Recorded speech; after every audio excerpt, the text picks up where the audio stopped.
महिनाभर टिकणारी कडक पण एकदम खुसखुशीत बाजरीची भाकरी. तर ही महिनाभर टिकणारी कडक बाजरीची भाकरी कशी बनवायची करूयात रेसिपीला सुरुवात. नमस्कार, मी सुनीता नन्नवरे आणि सुनीता नन्नवरे या चॅनलमध्ये तुमचं खूप खूप स्वागत आहे. बाजरीची भाकरी बनवण्यासाठी आहे ना, इथं मी बाजरीचं पीठ चाळून घेतलेलं आहे.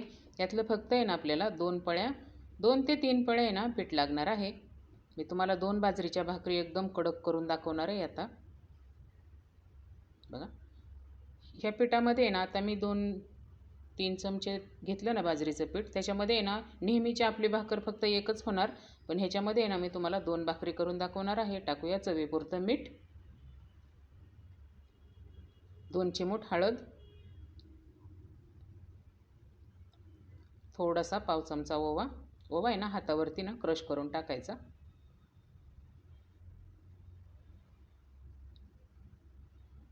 थोडीशी जिरी पण टाकू. जास्त भाकरी बनवायला असंच घ्यायचं. थोडंसं 1 चमचा पांढरे तीळ आणि टाकूया अर्धा चमचा तेल. तेल टाकायचं पीठ मळताना ना. जास्त दिवस भाकर ठेवायची ना आपल्याला, चांगली मस्त खुसखुशीत पण राहिली पाहिजे आणि कडक पण राहिली पाहिजे. सर्व मिक्स करून घेतलं. आता पाणी टाकून आहे ना आपण नेहमीचं पीठ भाकरीचं कसं चुरून घेतो ना पीठ, असंच पीठ आपल्याला मळून घ्यायचं आहे भाकरीसाठी. भाकरीला आपण पीठ चूरणच म्हणतो ना, त्यासाठी पीठ छान चुरून घ्यायचं भाकरीला. लय पातळ पण करायचं नाही, नेहमी आपण भाकर करतो असंच पीठ चुरायचं.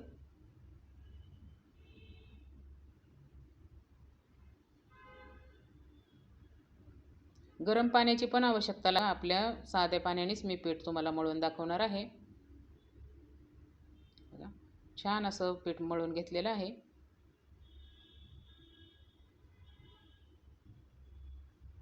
आता याचे ना आपण छोटे छोटे लिंबा एवढे ना 2 गोळे करून घेऊ पिठाचे. एकदम पातळ भाकरी थापून घ्यायची आपल्याला. बघा, लिंबाच्या आकाराचे 2 गोळे बनवून घेतले.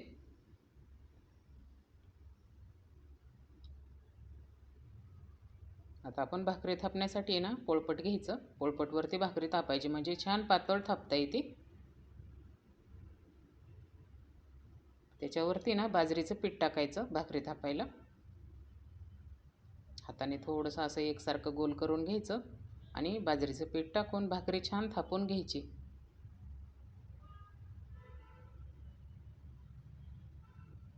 बाजरीचं कोरडं पीठ टाकून घेतलं. कमीच टाकायचं थोडंसं पीठ. त्याच्यावरती हे भाकरीचा उंडा ठेवायचा आणि मस्त बघा अशी भाकर थापून घ्यायची. मस्त पातळ भाकर थापवायची आहे ही. आणि पोळपटवरतीच पातळ थापता येते आणि आपल्याला कळती पण ना पातळ झालेली लगेच, म्हणून पोळपटवरतीच थापायची भाकरी. मस्त 2 हाताने भाकरी थापून घ्यायची अशी.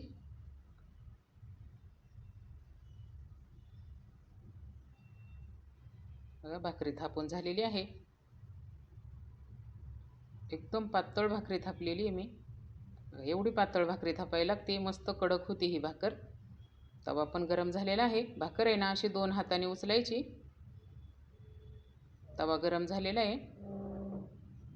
भाकर टाकताना ना कधी पण 2 हाताने उचलायची. बघा अशी 2 हाताने उचलून मग तव्यावर टाकायची. भाकर भाजायला ना गॅस थोडासा मोठा ठेवायचा. तव्यावरती भाकर टाकली की पाणी लावून घ्यायचं भाकरीला. जास्त पण नाही पाणी लावायचं, थोडंच पण सगळीकडं पाणी असं लावून घ्यायचं भाकरीला.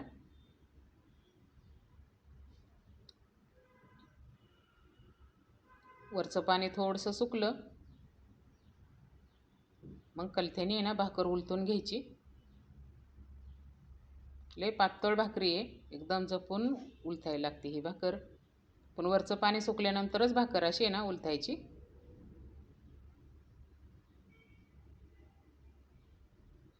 आता भाकर उलटली ना, मोठ्या गॅसवरती भाकर छान भाजून घ्यायची. 1 कॉटनचं कापड घ्यायचं जवळ. ही पातळ भाकरी असल्यामुळे नाही भाकरी अजिबात फुगत नाही. छान कडक मस्त भाकर भाजायची. बघा, खालून भाजली. मोठ्या गॅसवरतीच मस्त अशी भाकर भाजलेली आहे. आता दुसऱ्या साईडने पण आपण भाकर भाजून घेऊया. कॉटनच्या कापडाने ना अशी दाबून दाबून भाकर भाजायची, मस्त कडक होती बघा. कापड घ्यायचं जवळ असं.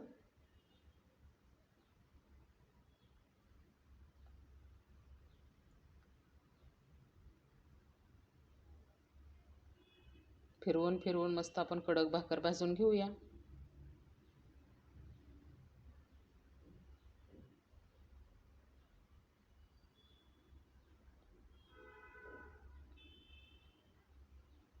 छान मस्त कडक झाली बघा भाकर.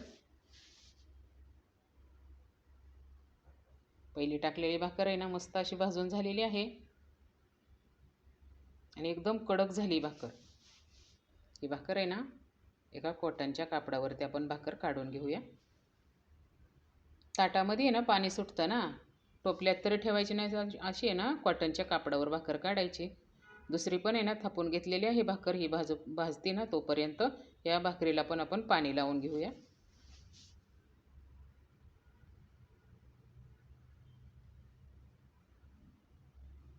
सगळीकडे असं छान पाणी लावून घ्यायचं. भाकर उलटून ही पण आपण भाकर व्यवस्थित भाजून घेऊ.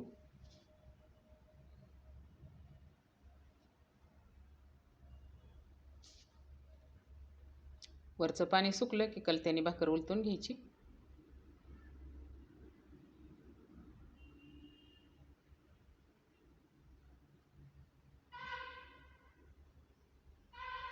ही पण भाकर आहे ना एकदम कडक भाजून घेऊ. भाकरी आपल्या छान अशा मस्त कडक भाजल्यात.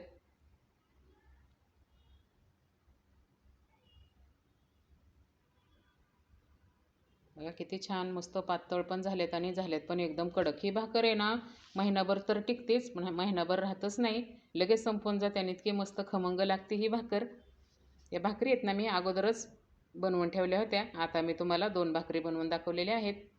एकूण आहे ना 14 भाकरी झाल्यात बघा. आता 2 आणि पहिल्या पण 12-13 भाकरी मी बनवलेल्या होत्या. मस्त कडक झाल्यात सर्व भाकरी. यातली मी भाकर आहे ना एक तुम्हाला मोडून दाखवते. याच्या आवाजावरूनच तुम्हाला कळेल किती मस्त कडक भाकर झालेली आहे. खायला तर एक नंबर कडक लागते ही भाकर, मस्त खमंग लागते.